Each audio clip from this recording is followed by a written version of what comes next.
এটা বড় প্রয়োজন মনে করতেছি। আমার আপায় আমাকে যখন ডিএক্সএল দাওয়াত দেয়, ওনার সাথে উনি আমার সাথে কখন কথা বলতো, মানুষ পাহারা দিত, কি দিত, পাহারা দিত। এখন আপনাদেরকেও পাহারা দিয়ে দিত। কারণ হলো বলছে ডেস্টিনি কি ইমেলি রিং আইডি পাহারা দিত। তো আলহামদুলিল্লাহ এমন একটা সময় চলে আসতাম, আমি যখন স্টার কমপ্লিট করি, সংখ্যা একটু লম্বা করে বলতেছি শুধু বুঝার জন্য, আপনারা উপকৃত হওয়ার জন্য। যখন আমি স্টার কমপ্লিট করি, আমার 39,700 পয়সা গুণার ছিল। কত পয়সা? 39,700 পয়সা গুণার জন্য আসে। আমি লিডারকে ফোন করি, লিডার আমার তো 39,700 পয়সা গুণার আসছে, আপনার সাথে দেখা করতে আসবো, ওদের চলে আসেন।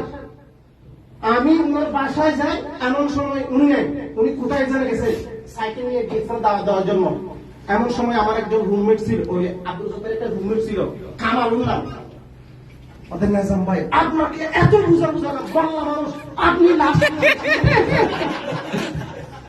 আপনাকে এত বুঝালাম, আমি বললাম ভাই আমি 39,700 টাকা পাইছি। ওদের নাজাম ভাই কি বলেন? হ্যাঁ, আমি তো আজকে 9 বছর চাকরি করতেছি, মাত্র 90 রিয়াল। কত রিয়াল? 90 রিয়াল। আমি পার্ট টাইম কাজ করে কত টাকা ইনকাম করছি? আলহামদুলিল্লাহ, আল্লাহর কাছে লক্ষ কোটি শুকরিয়া।